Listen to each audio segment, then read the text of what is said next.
Hey everyone, and welcome to What Was That with Gabe Sanchez. With day 9 of the January 6 hearing complete, we learned Trump privately acknowledged that he lost the election, the Secret Service knew about the risk of violence, and like millions of Americans, Nancy Pelosi wanted to punch Donald Trump in the face.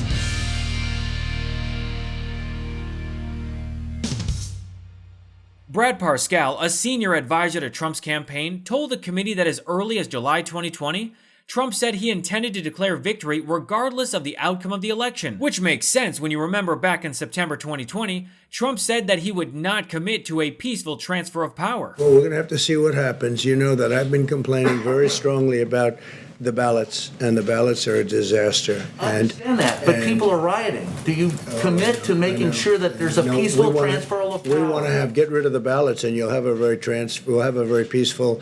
There won't be a transfer, frankly. There'll be a continuation. On October 31st, 2020, conservative activist Tom Fitton sent the White House an email with a statement that Trump should give on election night, claiming victory based on early returns. "We had an election today, and I won." We also heard audio from the decaying corpse known as Steve Bannon. He said that Trump was going to declare victory on election night no matter the results. No, he's not going out easy. If Biden's winning, Trump is going to do some crazy shit. And then, a day before the insurrection, Bannon said this: "All hell is going to break loose tomorrow. All converging, and now we're on, as they say, the point of attack, right? The point of attack tomorrow." I'll tell you this. It's not going to happen like you think it's going to happen, okay? It's going to be quite extraordinarily different. And all I can say is strap in. You have made this happen, and tomorrow it's game day, so strap in. We also saw footage from the documentary A Storm Foretold that had Monopoly Man and Guy cosplaying as the Penguin, Roger Stone. Let's just hope we're celebrating. I really do suspect it'll still be up in the air. When that happens, the key thing to do is to claim victory. Possession is 9/10 of the law. No, we won. Fuck you. Sorry, over. We won. Yeah. You're wrong. Fuck you. So, with every one of these fascists whispering this plan into Trump's ear, he listened and declared victory on election night, which left his MAGA cult thinking that Trump actually won. However, despite Trump declaring victory over President Biden, Trump knew deep down that he lost bigly. He even privately admitted this to people in his own administration. According to the testimony of former White House aide Alyssa Farah Griffin, Trump was in the Oval Office watching Biden on the television and expressed his frustration with being defeated. I remember maybe a week after the election was called, I popped into the Oval just to give the president the headlines and see how he was doing. And he was looking at the TV and he said, "Can you believe I lost to this effing guy?" Actually, yeah, I can believe Trump lost to Biden because Trump is a loser. Sorry, what I meant to say is that Trump is a her. You know what? Just to reiterate that Trump lost to Biden, Trump is a pathetic loser. And then in another testimony, we heard from the top aide to former Chief of Staff Mark Meadows and Trump's personal kryptonite, Cassidy Hutchinson. "I don't want people to know we lost, Mark. This is embarrassing. Figure it out. We need to figure it out. I don't want people to know that we lost." Cassidy Hutchinson also shared this conversation that she had with Mark Meadows about Trump losing. And I said, does the president really think that he lost? And he said, a lot of times he'll tell me that he lost, but he wants to keep fighting it. And he thinks that there might be enough to overturn the election, but he pretty much has acknowledged that he's lost. Behind closed doors, Trump acted like a man who had lost his re-election. For example, Trump signed an immediate order to withdraw U.S. troops from Afghanistan and Somalia before his term was over, which would have been a huge undertaking. Here's what Trump's military advisors had to say. "It is odd. It is non-standard. It is potentially dangerous. I personally thought it was militarily not feasible nor wise." And I proceeded to tell the PPO and proceeded to tell McGregor that if I ever saw anything like that, I would do something physical. Because I thought what that was done was a tremendous disservice to the nation. Oh, and if that wasn't bad enough, Trump signed the order on November 11th, aka Veterans Day, just giving our military a giant middle finger on his way out, which makes sense when you remember that Trump called our troops losers and suckers. Trump's malicious act to own the libs and pass the problem off to Biden is disgusting and totally on brand for a guy who says, I don't take responsibility at all. And that way of thinking is consistent with others from Trump's inner circle, especially when it comes to Roger Stone. Here's another clip from the documentary A Storm Foretold. I said, thank the Lord, and let's get right to the violence. That's what I'm saying.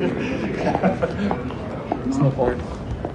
Time to start smashing pumpkins, if you know what I mean. Wait, what was that? Time to start smashing pumpkins, if you know what I mean. And just so we're clear, Roger Stone is on camera proudly advocating for violence before January 6th, which kind of makes me wonder how he responded to the committee when he was questioned about his role in said violence. On the advice of counsel, I respectfully decline to answer your question on the basis of the Fifth Amendment. Surprise, surprise, another cowardly Trump ally taking the fifth. What was it that Trump said about taking the fifth again? The mob takes the fifth.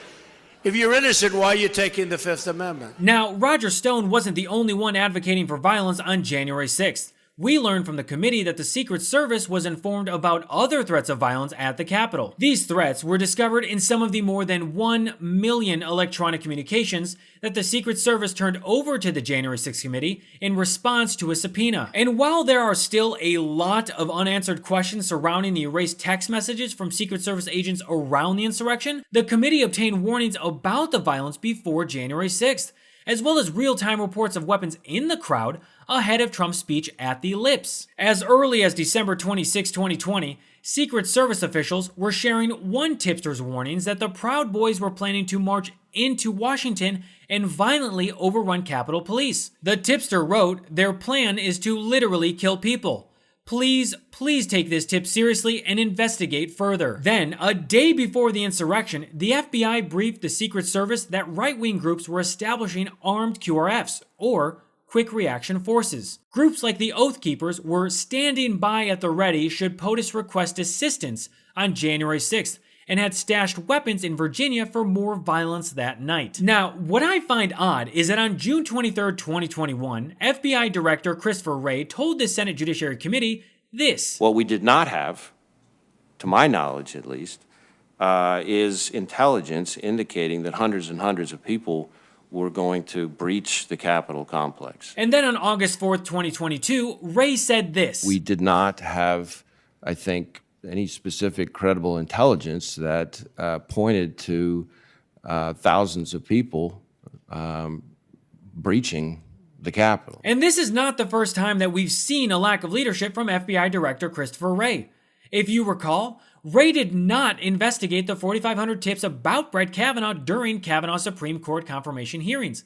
Instead, Wray handed those tips over to Donald Trump and Bill Barr. Anyway, back to January 6th. Days before the insurrection, Trump's communication advisor Jason Miller sent Trump's chief of staff Mark Meadows a text message boasting that he got the base fired up, and shared a link to a pro-Trump website called Donald.win. It contained hundreds of threatening comments about killing lawmakers if they went ahead with certifying President Biden's legitimate electoral victory. Jason Miller might want to get a lawyer right about now. So on January 6th, while Trump was frantically chugging Diet Coke and throwing ketchup on the walls, Speaker Nancy Pelosi took charge and acted like a leader. I don't know if you have been approached about the Virginia National Guard. Mr. Hoyer was speaking to Governor Hogan, but I still think you probably need the okay of the federal government in order to come into another jurisdiction. And now that I think about it, this was probably around the same time that Josh Hawley cowardly ran away from the rioters that he riled up. So not only was Pelosi calm and collected, but she was also focused on the safety of those in the Capitol building. Breaking windows and going in, obviously ransacking our offices and all the rest of that, that's nothing. The concern we have about personal harm, personal safety is, it just transcends everything. But the fact is, on any given day, they're breaking the law in many different ways. And it wasn't just Nancy Pelosi and Chuck Schumer on these calls. It was also fellow Republican leaders like Mitch McConnell, John Thune, and Steve Scalise. It cannot be just we're waiting for so-and-so. We need them there now, whoever you got. How soon in the future can you have the place evacuated, pulled, cleaned out? I don't want to speak for the leadership that's going to be responsible for executing the operation, so I'm not going to say that because they're on the ground and they're the Well, just pretend for a moment it was the Pentagon or the White House or some other entity that was under siege. And let me say, you can logistically get people there as you make the plan. Which is a little awkward when you remember that Steve Scalise said this about Nancy Pelosi. Was Speaker Pelosi involved in the decision to delay National Guard assistance on January 6th? Thank you, Jim. And Jim Banks just raised some very serious questions that should be answered by the January 6th Commission, but they're not. And they're not for a very specific reason, and that's because Nancy Pelosi doesn't want those questions to be answered. Wait, so that would mean a Republican lied about what actually happened on January 6th? No! Also, as soon as the footage aired during the hearing, right-wing conspiracy theorists started grasping for straws. The dumbest and funniest conspiracy theory was that Nancy Pelosi's phone screen was black, which somehow proves it was a fake phone call. Some right-wing Twitter accounts even doubled down and said, LOL, busted, as if it was some sort of gotcha moment. Look, I know MAGA has a difficult time with learning and comprehension, but you'd think for a group that claims to do their own research, they'd at least know how a phone works. And as much as I would love to school Republicans on how a proximity sensor detects a user's face during a call and then turns off the display to prevent keypad presses and battery consumption, I don't have the time nor the patience. Anyway, after the hearing, a new clip was shared of Nancy Pelosi reacting to Trump wanting to come to the Capitol. They have dissuaded him from coming to Capitol Hill. They told him they don't have the resources to protect him here. So at the moment he is not coming, but that could change. Oh, he comes, I'm gonna punch him out. This is my well, moment. I would pay to see I've that. been waiting for this, for trespassing on the Capitol grounds. I'm gonna punch him out and I'm gonna go to jail and I'm gonna be happy. We actually got footage of people reacting to this clip at a bar. So at the moment he is not coming, but that could change. Oh, he comes, I'm gonna punch him out. This is my moment. I've been waiting for this. All jokes aside, Pelosi is a mother of five who did not have the patience for Trump's treasonous antics on January 6th.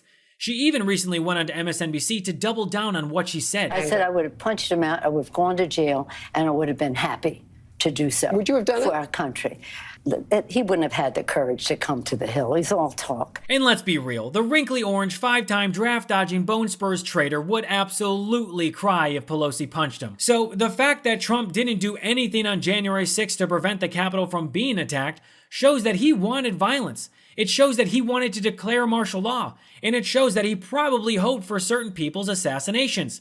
Specifically, Vice President Mike Pence. And the hearing led to one dramatic moment, the January 6th committee voting to subpoena Donald Trump to testify. I am offering this resolution that the committee direct the chairman to issue a subpoena for relevant documents and testimony under oath from Donald John Trump in connection with the January 6th attack on the United States Capitol. Mr. Chairman, on this vote, there are 9 ayes and 0 noes. The unanimous 9-0 vote for relevant documents and testimony under oath was definitive. And how did Trump respond? Well, with a rambling 14-page restatement of false claims and conspiracy theories that never addressed if he would actually agree to testify. So, if you add that blow to the 9-0 Supreme Court decision to not intervene in the Mar-a-Lago documents case, New York Attorney General Letitia James suing him for $250 million, the Truth Social whistleblower coming forward, and having to sit for deposition in E. Jean Carroll's rape defamation case?